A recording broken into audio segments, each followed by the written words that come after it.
So the focus of my work is very much the sublime feminine. That's what I concentrate on when I'm photographing, about the role of women, where she fits in the universe, where she fits in nature, Mother Earth, Mother with a capital M.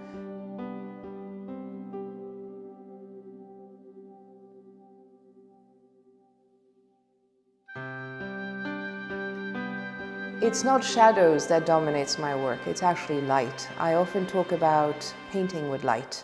And I'm very much attracted by landscapes, by space and place and environs that are dominated by light.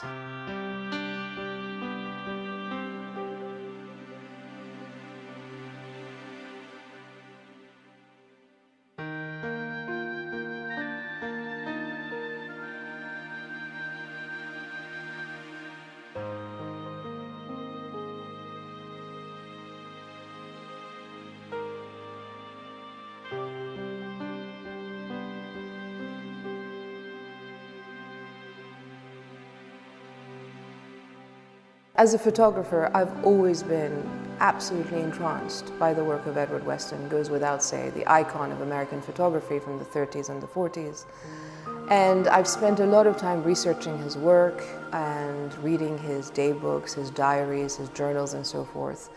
And in his day books, Volume 1 in particular has always attracted me, and it's his basically adventure in Mexico, which is the period of his life where he had this incredible, intense love affair with Tina Modotti, who was an Italian actress who moved to LA, and they met there.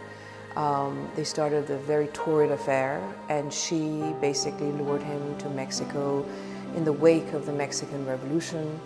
And you know, I'm a child of the revolution. I understand what sort of intensity of emotion, explosive sentiment and you know, context that can cause, and that intensity very much translated itself onto the relationship of these two creative souls.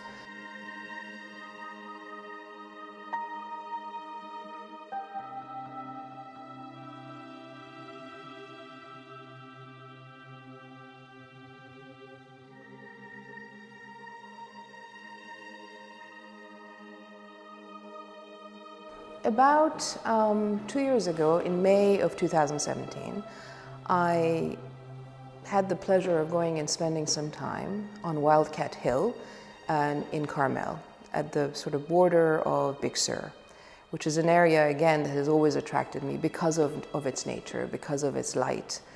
And it also happens to be the location where Edward Weston lived. And so there's his original home, currently lived in by his grandson, Kim Weston, who's an amazing, acclaimed photographer in his own right, with his wife Gina.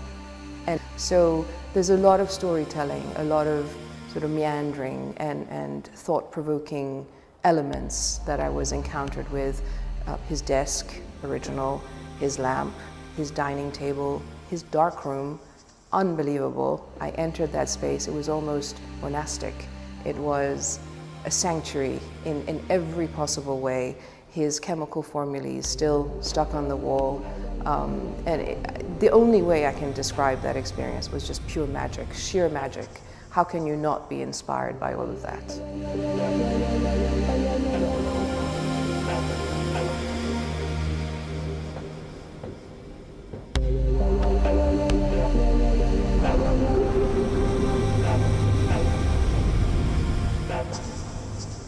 So in the past, when I've gone to big nature, big sky, the desert, often barren, often hostile on many levels, I've always looked at the sublime feminine, the female figure engulfed by nature, taken over by nature, lost in nature, almost searching for Eve in some sort. And it was fascinating for me to see how space and place and history actually affects one's productivity. I had a heck of a time to try and find a proper printer here in the UK. So I was introduced by a friend who's a curator to a gentleman by the name of Martin Axon, who's originally British, but he now lives in the US and has been doing so since the 1980s. It was a 2-year conversation. I would say he was an equal partner in this creative process.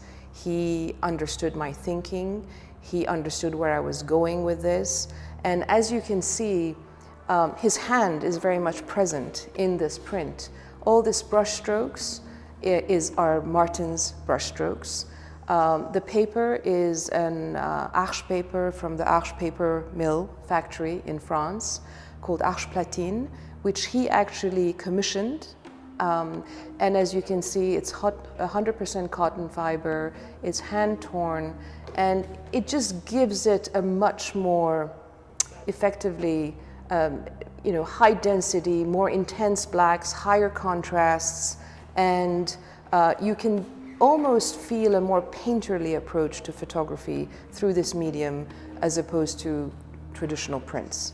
I've tried to imagine, or reimagine in a sense, what Edward's gaze would have been onto Tina, and to try and almost capture this intense emotion, love and passion that he had for her in a very intimate manner.